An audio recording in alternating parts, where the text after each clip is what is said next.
Nobody has a perfect life. We all have problems in our own ways. It's just that some of us know how to manage it in a better way and at a better time.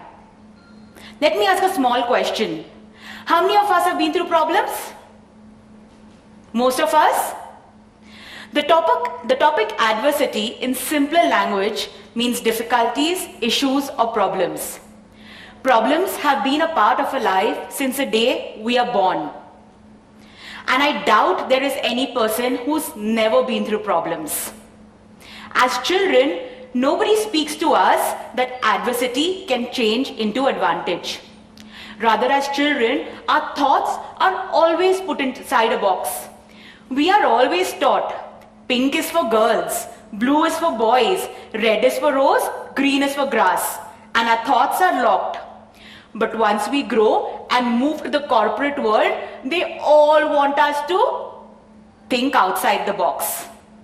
Similarly, as children, we are always taught how to be successful. Mama papa क्या कहते हैं? Class में first आना है, race में first आना है. And we are never taught how to manage our failures. And hence, most of us fail miserably at managing the most simple problems of our lives. Ladies and gentlemen, my name is Sonia Konjeti. Few of y'all may know me as a community builder. Few of y'all may know me as the founder of a group on Facebook called as Pula Pune Ladies. And few of y'all may not know me. Whether y'all know me or not, I'll be speaking here for the next few minutes.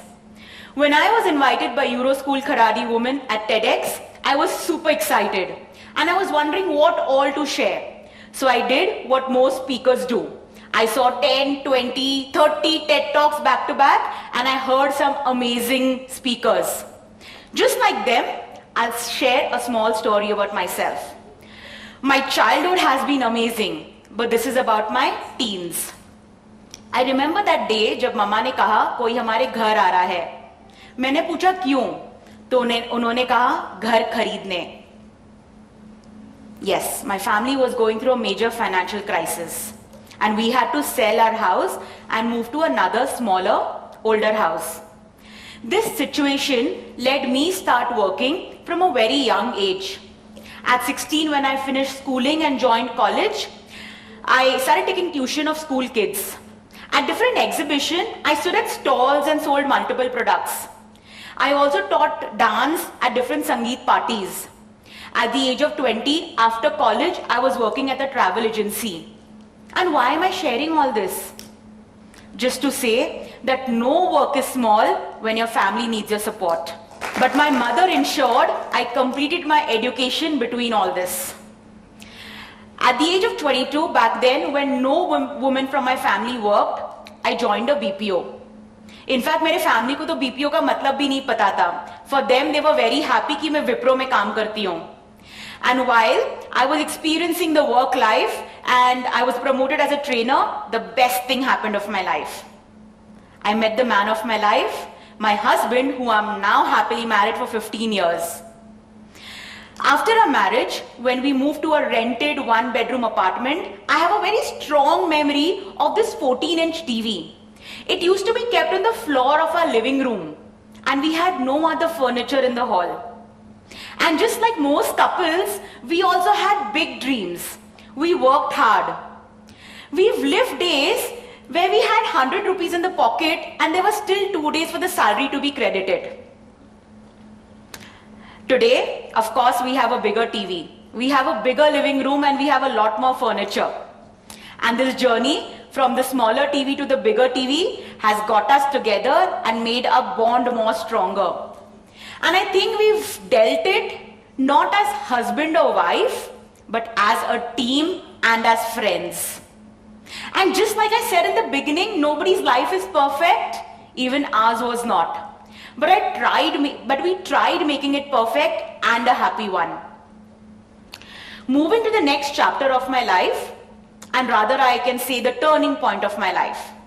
When I was on my maternity break, I was a part of a lot of Facebook groups.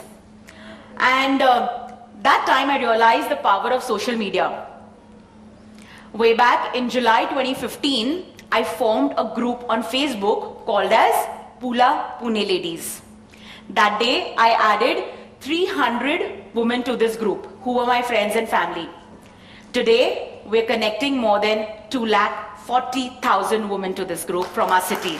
We are India's largest group for women city specific. We are fondly called as Pune's Google. We won more than 70 awards and we have now our presence worldwide. Pula started with 3 motives. The first being to connect for mutual benefits using social media. आपके घर में शादी है, you need a mehndi artist, makeup artist, photographer, event planner, decorator, आपको Pula पे मिल जाएगा. You're new to Pune and you're looking for school admission, college admission and you need reviews about the same, you'll get it on Pula. You're looking to travel and you need a travel agency, car rental, resorts, hotels, you'll get it on Pula. You feel like shopping, you want to buy dress, shoes, jewelry, outfits, you'll get it on Pula. And as simple as you need a friend or a sister, you'll get it on Pula. The second motive, we believe that every woman should be financially independent and we help our members get jobs via our platform. We also motivate our members to become entrepreneurs. Today, we have more than 11,000 women who've become entrepreneurs via Pula. These entrepreneurs are anywhere between a small scale to a large scale, working from home for 4 to 5 hours to even managing an industry all by themselves, earning anywhere between 5,000 to even 1 to 2 lakhs per month.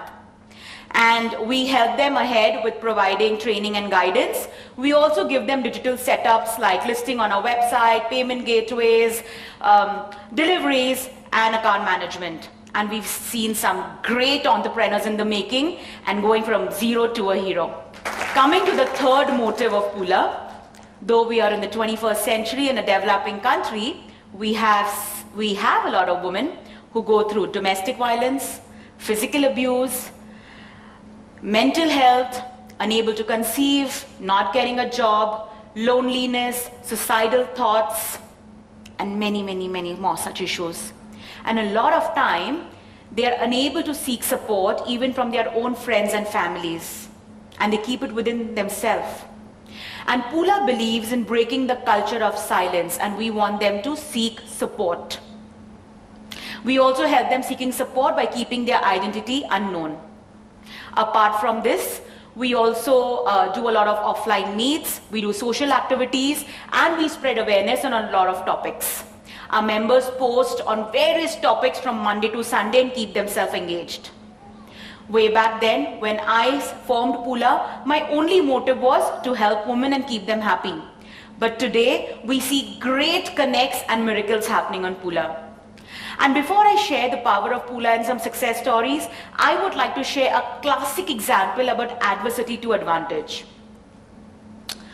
Roughly 4 years ago, a fraud took place on Pula, maybe the first and the last. A lady created a fake profile and she duped around 20 members with a sum of 65,000 rupees selling some premium kurtis. After intensive back-end work and support, we did catch her and refunded everybody's money. But this incident led to a lot of people not trusting the platform and the entrepreneurs. I had to find a solution to gain back everybody's trust. Let me also share, I never wanted to be an entrepreneur. Rather, I call myself a forced entrepreneur. This situation let me, in fact, build my own company, get our bank accounts, all legal documents in place, and launch our website. Just how we apply for our passports and Aadhaar cards, our entrepreneurs had to go through a verification process on the website and then promote on the platform. This absolute, ethical, professional, and sustainable method was the solution. However, few members raised their voice. Some known people and friends disagreed. Some members called me money-minded because I charged them 1,000 rupees a lifetime, a small transactional fee as the development charges, the technology charges. But I had the vision. I had to be my own cheerleader till I achieved the goal. And I worked hard till my entrepreneur succeeded. Today, we have 11,000 entrepreneurs who've been verified via this model, and it's been one of the most successful model which has been adopted by many more Facebook groups across India. Sharing some success stories and power of Pula. I remember the day this lady, I can say a daughter, put up a post for her mother's surgery, and she needed funds. She had to pay the bill same day, and within 6 hours, Pula raised 3 lakh rupees, and this was covered in all leading newspapers, and that's the power of communities. Just last month, a member found an old lady on the streets of Pula, and she had forgotten everything. She took her to the police station, but meanwhile, she also clicked her picture and put up on Pula. Within half an hour, the old lady was united with her family even before the police started their search work. And that's the power of communities. Just last week, I met an entrepreneur. She told me that she left her banking job and she started her passion for clothing. With the support of Pula, of course, and from one store, she went to 2 stores. But due to pandemic and lockdown, she was facing losses.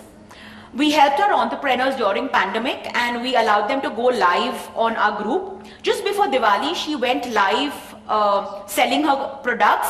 In that half an hour slot, she sold products worth 1 lakh rupees, and she can support her karigars today, and that's the power of communities. One last example. During COVID time, there was this lady who lived in Ahmednagar. She said that her 84-year-old father, who was infected with COVID, was admitted into a hospital at Baner. And the hospital did not provide Jain food, and the father only ate Jain food, and if somebody could support. 3 unknown ladies cooked home-cooked food, delivered for 5 days, all 3 meals. This 84-year-old father recovered and is back home. And that's the power of communities. And with all these stories, we realize that nobody's life is perfect. We realize that problems are always going to stay with us, but it's on us. It's on us how to seek support. It's on us how to seek support at the right time, from the right people, and maybe through communities. And it's also about, it's absolutely okay. It's okay being humans when in problem. It's okay to cry. It's okay to vent out. It's okay to feel frustrated. It's okay to feel upset. We are humans. It's okay to express. But please remember, everything is going to be okay at the end. And if it's not okay, it's not the end. Thank you.